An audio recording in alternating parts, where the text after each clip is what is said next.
Сделано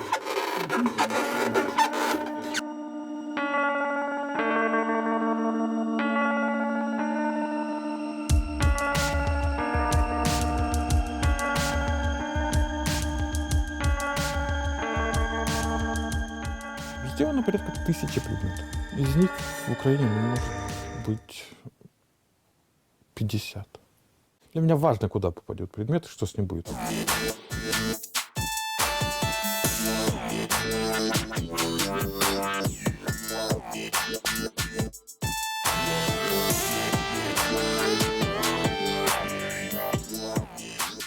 А мы интересны, потому что мы ненормальные. Ну, вне нормы. То есть мы за ней. То есть мы, может быть, даже, не побоюсь этого, создаем новую норму, которая тоже когда-нибудь обрыднет.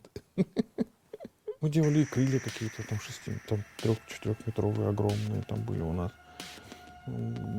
Костюмы, доспехи, много чего делали. Маски стали как-то той штукой, из-за которой нас стали узнавать. 2-3 дня комфортной работы. 2 дня чуть напряженно. 1 день на износ, маску можно сделать. Но если ты четко знаешь каждую всю операцию. Если придумывать, прости господи, 6 месяцев. Серьезно. Вот этот вот уже 2-й месяц здесь живет.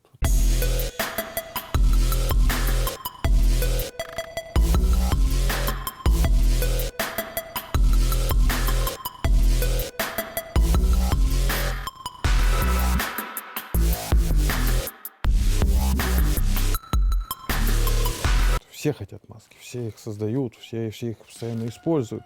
Просто мало кто в этом себе признается. У меня была прямая коммуникация с группой Металлика, например. Человек, который занимался стафом для их фильма, пришел на eBay, увидел, говорит, у вас лучше всего, давайте я вас возьму для фильма. Я говорю, отлично. 13-й год. Я сижу, просто работаю. Ну, то есть там какая-то переписка, что-то еще появляется в чате у меня. То есть Google чат всплывает, там текст, тра-ля-ля.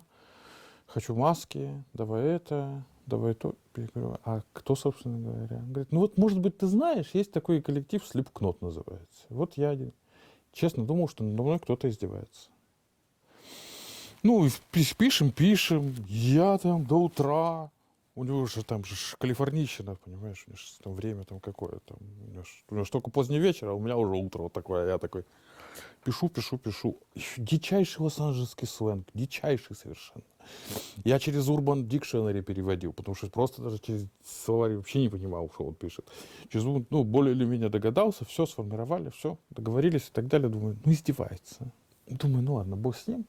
Выставляю платежку, все такое, и получаю платеж от Slipknot Tourmont Incorporated. Сидни Уилсон 2013 года работает в нашей маске на сцене, собственно говоря. Все туры Slipknot и так далее.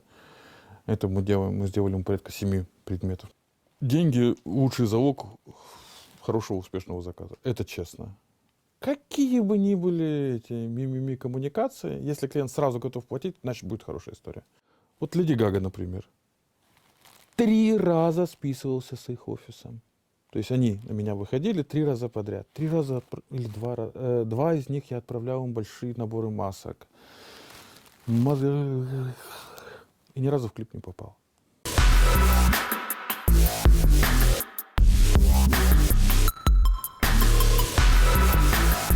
Когда я говорю, что там бомбасит Украина, я имею в виду, что у меня есть цивилизационный выбор. И этот цивилизационный выбор выглядит так, как выглядит современная европейская традиция. Хочется показать, что здесь, ну, как бы совершенно нормальная, адекватная, здоровая среда, которая в состоянии порождать что-то, имеющее фактор мировой тенденции. Хочется, чтобы, когда ты говорил, что Украина, ну, чтобы люди хоть понимали, где это направление по карте. Да и Харьков хочется в этом отношении абсолютно вытянуть из того болота, в которое, ну, его затянуло вот это вот, простите меня, говноофициальщина.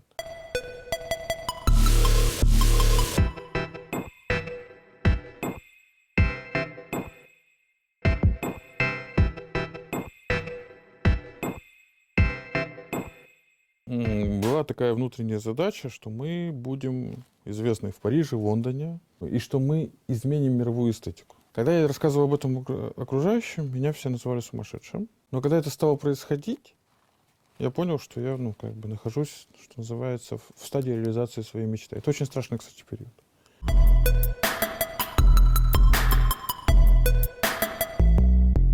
Это был 2010 год. Предварительные переговоры длились очень долго. Секреты, секреты, секреты.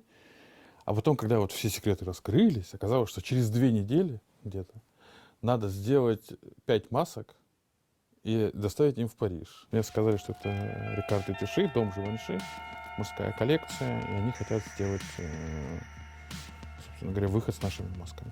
На что я сказал, что все прекрасно, сделать сделаем. Доставить нет. Доставить из Украины через сутки ничего невозможно было. Ну, как бы, если у меня нет собственного самолета, и я не племянник президента, грубо говоря, да. Они сказали, не проблема.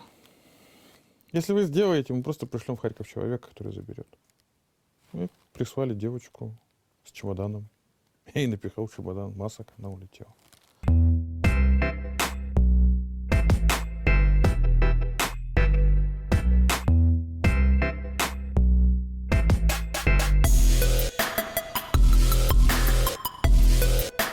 Абсолютное большинство понятного нам как красивого, странного, удивительного имеет абсолютно утилитарное, ну, происхождение. То есть все это можно объяснить с технической точки зрения. Островная маска какая-то, гаитель, что-то еще. Ребята идут такие, они хотели, чтобы у них был длиннющий хобот, там, 3 метра где-то, или 2 перед носом. Такой. Вот хотели, чтобы маска, ну, с таким вот огромным хоботом. Но оно же перекашивает. Правильно? Что сделали ребята? Ребята поставили штангу посредине маски и противовес. И в итоге у них есть возможность ходить в маске с длиннющим таким хоботом. И там такая система, как на современном кране.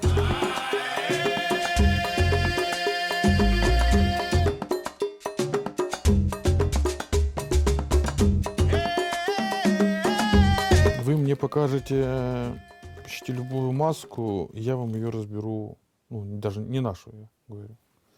Я вам ее разберу на исторические составляющие, их предыстоки. Здесь очень большая база картинок. Насмотренности, что называется. В прошлом году был в Париже, в этом году еду в Перу.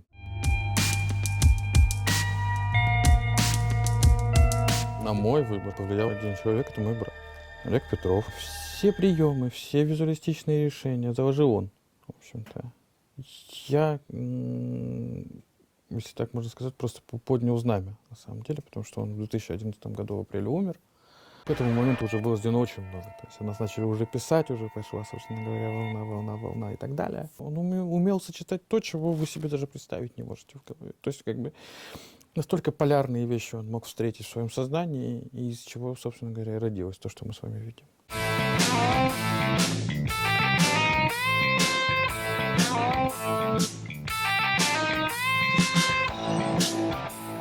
Вдохновляет то, как это будет выглядеть, то, как ты себе это представил, какую картинку, знаете, какой-то мир, да, вселенную.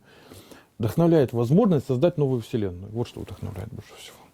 У нас главная сейчас цель, собственно говоря, формализация боббасиста как искусство. Происходят выставки. Мы получаем так называемое культурологическое описание боббасиста как явление в данном случае. Есть психологические пределы, из-за которых, в частности, я тоже иду в искусство, потому что есть суммы, которые люди уже, собственно, не готовы отдавать, что называется, в онлайн-режиме. То есть им нужен, чтобы это был какой-то там топовый магазин, чтобы за ним ходили там приятные девушки, чтобы с ним разговаривали, чтобы ему писали личные письма. Я хочу, чтобы мои вещи стоили дороже, еще дороже и дороже, конечно. Но для этого надо играть в ритуалы.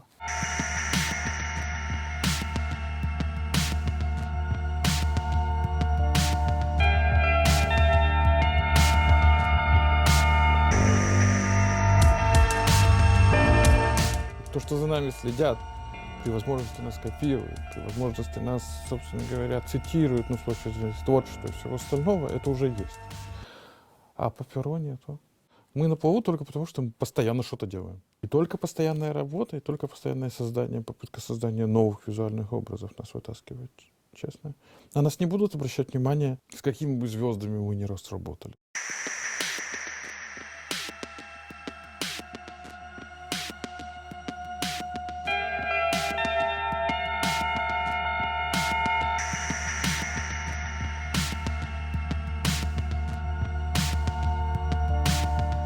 Мы четко сформулировали задачу, и мы к ней пришли. То есть мы говорили, мир моды, мир, ну, музыка, потом, соответственно, то есть большой кинематограф. Еще вот должен когда-нибудь, он обязательно сформируется, большой кинематограф. Все сформируется, просто надо работать. И всё.